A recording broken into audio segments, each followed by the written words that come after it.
Hello നമസ്കാരം. Story മീഡിയയിലേക്ക് എല്ലാവർക്കും സ്വാഗതം. അപ്പോൾ നമുക്ക് ഇന്നത്തെ പത്തരമാറ്റിൻ്റെ കഥയൊന്ന് നോക്കാം. ഇന്നിപ്പോൾ 10/9/25 കഥയാണ് കേട്ടോ. അപ്പോൾ അതിൽ എന്താ വെച്ചാൽ നമ്മളെ അനി ഇരുന്നിട്ട് ഇങ്ങനെ കവിത എഴുതി എന്തോ ചെയ്യാണ്. അപ്പോൾ ദേവയാനി അങ്ങോട്ട് വരുന്നുണ്ട്.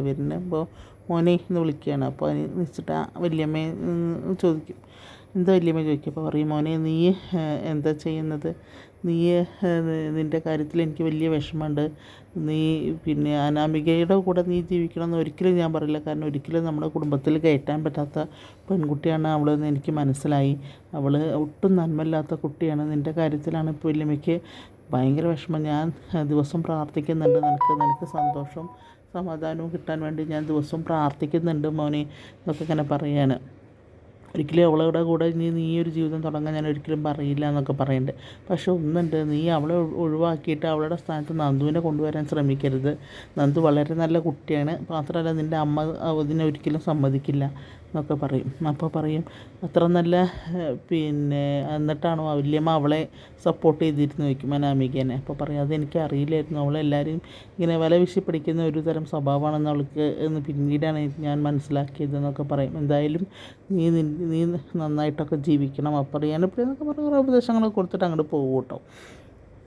അത് കഴിഞ്ഞ് പിന്നെ കാണിക്കുന്നത് ഇവനുണ്ടല്ലോ, നമ്മളുടെ അബി ഇരുന്നിട്ട് അനീടിയും നന്ദുവിൻ്റെ വീഡിയോ കണ്ടുകൊണ്ടിരിക്കുമ്പോഴേക്കും ജലജ നിന്ന് തുള്ളുകയാണ്. ജലജ പറയും, നീ ഇത് മുത്തശ്ശനെ കാണിക്കുകയെന്ന് പറയാണ്. അപ്പോൾ നോക്ക് എന്തൊരു വൃത്തികേട് അവനും അവളും കൂടെ കാണിക്കുന്നത് അറിയും.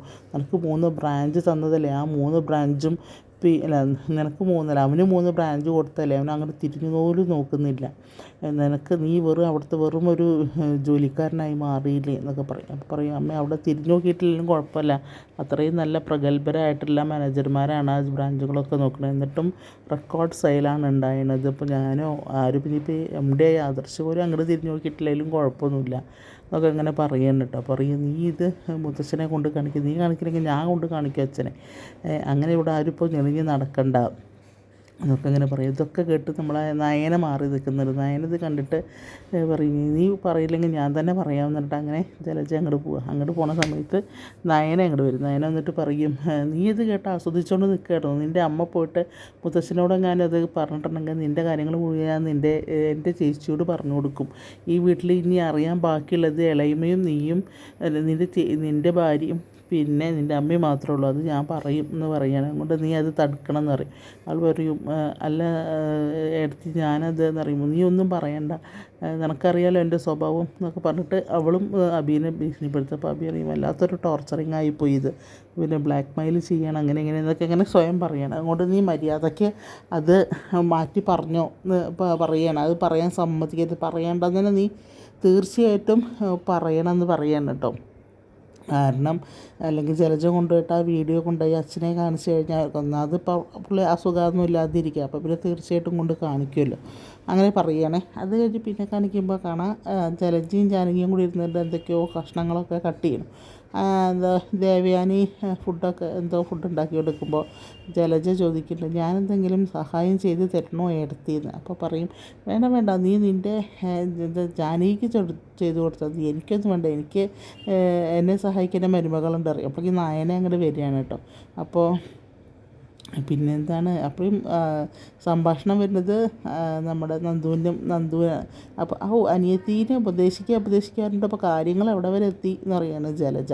ഇവർ വെറുതെ ഉപദേശിക്കുക, നുണ പറയുന്നതാണ്, അവളെയും കൂടി ഇങ്ങോട്ട് കൊണ്ടുവരാനുള്ള പരിപാടിയാണ്, ഇതാണെന്ന് അറിയിപ്പോൾ. അപ്പോൾ നയനെ പറയുക, ഞങ്ങൾക്കതിൻ്റെ ആവശ്യമല്ല, ഇനിയിപ്പോൾ അങ്ങനെ കൊണ്ടുവരണം എന്നുണ്ടെങ്കിൽ ഇത് അതിൻ്റെ മുന്നേ ആവായിരുന്നു, പക്ഷേ ഞങ്ങളതിന് കൂട്ടു നിന്നില്ല എന്ന് പറയും. അപ്പോൾ പറയുക, ഇനി ആവാലോ, മറ്റുള്ള ഒഴിവാക്കിയിട്ട് ഇവളെ കൊണ്ടുവരാമല്ലോ, അപ്പോൾ മൂന്നാൾക്കും ഒരു വീട്ടിൽ തന്നെ താമസിക്കാമല്ലോ എന്നറിയാം. അപ്പോൾ ജാനകി എടുത്ത വഴിക്ക് പറയും, പിന്നെ അങ്ങനെ അവളെ ഇങ്ങോട്ട് കൊണ്ടുവരണമെങ്കിൽ ഇവിടുന്ന് ഒരാൾ കുറയും, ഞാൻ അടുക്കളയിൽ നിന്ന് കത്തും എന്ന് പറയും ജാനകി. അങ്ങനെ ഈ കാര്യമില്ലാത്ത കാര്യങ്ങൾ സംസാരിച്ചുകൊണ്ടിരിക്കുന്നതാണ് കേട്ടോ. അത് കഴിഞ്ഞ് പിന്നെ ഭക്ഷണമൊക്കെ എടുത്ത് വെച്ച് മേശയുടെ മുകളിലേക്ക് ഭക്ഷണം എടുക്കുമ്പോൾ അബിയാണ് ആദ്യം വരെ പറയും, ഓഹോ നീ ഭക്ഷണം കഴിക്കാൻ വന്നോ എന്ന് ചോദിക്കുന്ന നയന. ഇതാ വല്യമ്മ ഉണ്ടാക്കിയ ഭക്ഷണങ്ങളൊക്കെ വളരെ നല്ലതാണെന്ന് നീ പറയണം എന്ന് പറയും. അപ്പോൾ ഞാൻ പറയാൻ അടുത്ത് അറിയും. അപ്പോഴേക്കും ആദർശ് വരും.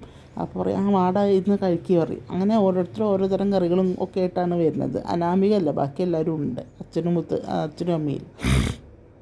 അങ്ങനെ എല്ലാവരും കൂടെ ഇരുന്ന് ഭക്ഷണം കഴിക്കുമ്പോൾ ജലജ ചോദിക്കുന്നുണ്ട്, അബി എങ്ങനെയുണ്ട് ഭക്ഷണം, കറികളൊക്കെ നന്നായിട്ടുണ്ടോ, ഞാനും നിൻ്റെ ഇളയമയും കൂടെ ഉണ്ടാക്കിയതെന്ന് പറയുമ്പോൾ നന്നായിട്ടുണ്ട്, സൂപ്പറാണ് അറിയും. അപ്പോൾ നയന അബിയുടെ മുഖത്തേക്ക് ഇങ്ങനെ സൂക്ഷിച്ച് നോക്കിയിട്ട് പറയും, വലിയമ്മ ഉണ്ടാക്കിയ കറികളും നന്നായിട്ടുണ്ട്, അത് അതിലും സൂപ്പറാണ് അറിയും. അപ്പോൾ അങ്ങനെ ആലോചിക്കുകയാണ്, ഇതെന്തപ്പോൾ ഇവങ്ങനെ പറയണമെന്ന് ജലജ, ഇവനങ്ങനെ എതിർ പാർട്ടി കയറിയോ എന്നിങ്ങനെ ആലോചിക്കുകയാണ് ജലജ. അപ്പോൾ പറയും, അപ്പോൾ ദേവയാനി തൊഴിക്കുക അറിയും, ഞാൻ ഉണ്ടാക്കിയ കറികൾ കൂട്ടണമെന്ന് എനിക്ക് ഒരു നിർബന്ധമില്ല എന്നറിയും.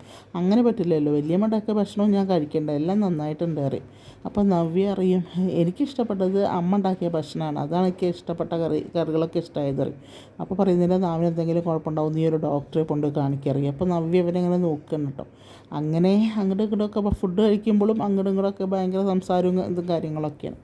പിന്നെ കാണിക്കുന്നത് അനാമികയും അനാമികയുടെ അമ്മയും അച്ഛനൊക്കെ കൂടി ഇരുന്ന് സംസാരിക്കുക. അപ്പോൾ അവർ ഇങ്ങനെ മകളെ ഉപദേശിച്ചു കൊടുക്കുകയാണ്, എന്തായാലും നീ അവിടെ ഒരു ഓണത്തല്ല് ഉണ്ടാക്കിയിട്ട് വന്നാൽ മതിയായിരുന്നു എന്നൊക്കെ അങ്ങനെ പറയുകയാണ്. അപ്പോൾ പറയും, മോളെ ഇനിയിപ്പോൾ അനാമിക നിൻ്റെ മുത്തശ്ശന് അയാൾക്ക് മൂർത്തി സാറിന് ആ വീഡിയോ കാണിച്ചു കഴിഞ്ഞാൽ ആ മൂർത്തി സാറ് പിന്നെ നിൻ്റെ കാര്യത്തിൽ എന്തെങ്കിലും ഒരു തീരുമാനം എടുക്കുകയാണെങ്കിൽ കിട്ടുന്നാവുന്ന അത്രയും വാങ്ങിച്ചിട്ട് പോകുന്നുള്ളൂ കേട്ടോ. കാരണം ഇപ്രാവശ്യത്തെ ഓണത്തിന് റെക്കോർഡ് കളക്ഷനാണ് അവർക്ക് ഉണ്ടായിരുന്നത്, ഭയങ്കര ഭാഗ്യമാണ്, ഭയങ്കര ലാഭം ഉണ്ടായിട്ടുണ്ട് അവർക്ക്, കോടികളാണ് ലാഭം കിട്ടിയിരിക്കുന്നത്. അതുകൊണ്ട് പിന്നെ നിന്നെ ആ ട്രസ്റ്റിൽ ഇപ്പോൾ നീയില്ല, ശരിക്കും അതൊരു ട്രസ്റ്റാണ്, ആ ട്രസ്റ്റിൽ നീയില്ല, നിന്നെയും കൂടെ ആ ട്രസ്റ്റിൽ ചേർക്കാൻ പറയണം, ഇതാണെന്ന് കുറേ ഉപദേശങ്ങൾ കൊടുക്കുകയാണ്. അപ്പോൾ പറയും, ഇനിയിപ്പോൾ നീ അവിടെ നിന്ന് പോകുന്നത് തന്നെ വേറൊരുത്തൻ്റെ പിന്നാലെയല്ലേ നീ പോകാൻ നിൽക്കുന്നത്, അവൻ നിനക്ക് വേണ്ടി കാത്തിക്കൽ, ഇനിയിപ്പോൾ നാളെ അവനെ ഒഴിവാക്കുകയാണെങ്കിൽ നിനക്ക് ജീവിച്ച് പോകണ്ടേ, അതിനുള്ള സ്വത്ത് അവിടെ നിന്ന് കൊണ്ടുവരണം എന്നൊക്കെ ഇങ്ങനെ പറയും. അപ്പോൾ അവൾ പറയും, എന്നെ ആരും ഉപദേശിക്കൊന്നും വേണ്ട, എനിക്കറിയാം എന്താ ചെയ്യേണ്ടതില്ല, എങ്ങനെ ജീവിക്കണമെന്ന് എനിക്കറിയാം, ഞാൻ അവിടുന്ന് പോരുകയാണെങ്കിൽ വെറും കൈയോടെ പോരില്ല, എനിക്ക് ജീവിക്കാനുള്ള മുതലായിട്ട് തന്നെയുള്ളൂ ഞാൻ അവിടുന്ന് തിരിച്ചു പോരുക എന്ന് പറയാൻ അനാമിക അങ്ങനെയാണ് പറഞ്ഞുകൊണ്ട് സംസാരിച്ചുകൊണ്ടിരിക്കുന്നത് കേട്ടോ. അപ്പോൾ അങ്ങനെ ഓരോരോ വർത്തമാനങ്ങൾ പറഞ്ഞുകൊണ്ട് നിൽക്കുന്ന സമയത്ത് പിന്നെ കാണിക്കുന്നത് പോലീസ് സ്റ്റേഷനിൽ നമ്മുടെ നന്ദുവിന് ഒരു ഫോൺ നമ്പർ കൊടുന്നിരിക്കണം. അപ്പോൾ ആ വീഡിയോ എടുത്ത ആളുടെ ഫോൺ നമ്പർ കൊടുക്കുന്നുണ്ട് മറ്റേ പോലീസുകാരന്. അപ്പോൾ അയാൾ പറയും, മാഡം ആ നമ്പർ കിട്ടിയിട്ടുണ്ട് എന്നറിയാം. അപ്പോൾ അത് നോക്കട്ടെ ആ നമ്പർ നോക്കുകയാണ്. അപ്പോൾ പറയും, ആ പയ്യനെ പിന്നെ ആ വീഡിയോ താനും കണ്ടോ ചോദിക്കും. അപ്പോൾ ഞാനും കണ്ടു, പക്ഷെ ഞാൻ ഈ നമ്പർ കളക്ട് ചെയ്യുന്ന സമയത്ത് ആ വീഡിയോ ഞാൻ കണ്ടു, അതിലിപ്പോൾ ഞാനും കൂടെ തെറ്റുകാരിയാണെന്ന് ഉണ്ടാവുമല്ലോ അല്ലേ എന്നൊക്കെ പറയും. അത് പിന്നെയെന്നറിയും. അപ്പോൾ പറയും, ആ പയ്യനെ നമ്മൾ എത്ര പ്രാവശ്യം ഇവിടുന്ന് ഓടിച്ച് വിട്ടതല്ലേ മാഡം, പിന്നെ ആ മാഡത്തിൻ്റെ പിറകെ അവൻ തന്നെയല്ലേ വന്നത് എന്നൊക്കെ അങ്ങനെ അങ്ങനെ സംസാരിക്കാൻ കേട്ടോ. അപ്പോൾ ശരി ഞാനെന്തായാലും ഈ നമ്പർ എനിക്കറിയാം ഇയാൾ തന്നെയാണെന്ന് എനിക്ക് ആദ്യം സംശയം ഉണ്ടായിരുന്നു. ഇപ്പോൾ വേണുവിനെയാണ് പൊക്കുന്നത് കേട്ടോ, വേണുവിൻ്റെ നമ്പറാണെന്ന് മനസ്സിലായി. അപ്പോൾ പറയും, അപ്പോൾ ഞങ്ങളാരെങ്കിലും വരണോ കൂടെ വയ്ക്കുമ്പോൾ വേണ്ട, ഞാൻ മാത്രം പോയാൽ മതി, എനിക്ക് കൈകാര്യം ചെയ്യാനുള്ള ഇതുള്ളൂ എന്ന് പറഞ്ഞിട്ട് അങ്ങനെ ഇവിടേക്ക് നന്ദും 2-3 പോലീസുകാരും കൂടെ അനാമികയുടെ വീട്ടിലേക്ക് ചെല്ലുകയാണ്. അവിടെ ചെല്ലുന്ന സമയത്ത് അനാമിക ഉണ്ട് അവിടെ. അനാമികയും വേണും പിന്നെ രേവതിയും കൂടെ നിൽക്കുമ്പോഴാണ് അങ്ങോട്ട് ചെല്ലുന്നത്. അവിടെ ചെന്ന് കഴിഞ്ഞാൽ അവരോട് ഇങ്ങനെ സംസാരിക്കുക. അപ്പോൾ പറയുന്നുണ്ട്, നീ ഇവിടെ ഉണ്ടോ, നീ അവിടത്തെ കഴിഞ്ഞിട്ട് ഇങ്ങോട്ട് പോന്നിരിക്കുകയാണോ എന്ന് ചോദിക്കുകയാണ്.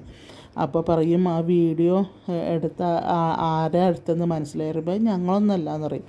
പറയുന്നതും അനാമികൻ്റെ മോന്തക്കിട്ടിട്ടാണ് കൊടുക്കുന്നത് നന്ദു. അപ്പോൾ പറയും, നിന്നെ കല്യാണം കഴിക്കുന്നതിന് മുന്നേ എനിക്ക് എന്നെ ഇഷ്ടമുണ്ടായിരുന്നത് എനിക്കറിയാമായിരുന്നു, പക്ഷേ നിന്നെ കല്യാണം കഴിച്ച ശേഷം അനി എൻ്റെ പിറകെ വരുന്നിട്ടുണ്ടെങ്കിൽ അത് നിൻ്റെ തെറ്റാണ്, നീ അവനെ മനസ്സറിഞ്ഞ് സ്നേഹിച്ചെങ്കിൽ തീർച്ചയായും അവനെ നിൻ്റെ കൂടെ നിൽക്കുമായിരുന്നു എന്നൊക്കെ അങ്ങനെ പറയാൻ കേട്ടോ. അങ്ങനെ അങ്ങോട്ടും പറഞ്ഞിട്ട് അറിയാം, നിനക്ക് നാണമുണ്ടോ, നീയേ ഒരു തെറ്റ് ചെയ്യുന്നുണ്ട്, എന്നിട്ടാണോ മറ്റുള്ളവരെ കുറ്റം പറയാൻ വേണ്ടി നീ നടക്കുന്നത്, നിനക്ക് നാണമുണ്ടോ, നിൻ്റെ ഭർത്താവിനെ നീയല്ലേ നിലയ്ക്ക് നിർത്തേണ്ടത്, ആ അനന്തപുരിയുടെ ഗേറ്റ് കടക്കാനുള്ള യോഗ്യത ഉണ്ടോ നിങ്ങൾക്ക് എന്നൊക്കെ അങ്ങനെ പറയാൻ. അപ്പോൾ വേണു പറയും, ഞങ്ങളല്ല അത് ചെയ്തത് അറിയുമ്പോൾ പറയും, തനിക്ക് തരേണ്ട അടിയാണ് ഞാനിപ്പോൾ അവളുടെ മുഖത്തേക്കിട്ട് കൊടുത്തത്, നിങ്ങളെ രാത്രി കയറി തല്ലുന്നുണ്ടെങ്കിൽ നിങ്ങൾ പോയി പെറ്റീഷൻ കൊടുക്കുക, ഞാൻ തല്ലി പറഞ്ഞിട്ട് നിങ്ങൾ പെറ്റീഷൻ കൊടുക്കുക, എന്നിട്ട് വേണം ആദർശേട്ടൻ്റെ അമ്മ വിഷം കുടിച്ച പാലിൽ വിഷം കലക്കി കൊടുത്ത ആ കേസ് വരെ എനിക്ക് കുത്തിപ്പൊതിച്ച് പുറത്തേക്ക് ഇടാൻ, നിങ്ങളുടെ എല്ലാ കൊള്ളരുതായ്മകളും പൊടിച്ച് പുറത്തേക്ക് ഇടാൻ വേണ്ടിയിട്ട് വേണമെന്നങ്ങനെ പറയാൻ കേട്ടോ. അങ്ങനെ വേണുവിനെയും രേവതിനെയും പിന്നെ അനാമികനെയും പൊരിക്കുകയാണ് നമ്മളെ നന്ദു നിന്നിട്ട്. ഒന്നും ഒരു വാക്ക് പോലും മിണ്ടാതെ അടിയും കൊണ്ട് കവിളത്ത് ചുമന്ന പാടുകളായിട്ടിരിക്കുന്ന അനാമികേനെയാണ് നമുക്കിന്ന് കാണാൻ പറ്റുന്നത്. അപ്പോൾ ആരും മിസ് ചെയ്യേണ്ട, പത്രമായിട്ട് കാണുക. ഇഷ്ടപ്പെടുകയാണെങ്കിൽ ഒന്ന് ലൈക്ക് ചെയ്യാം. ഓക്കെ.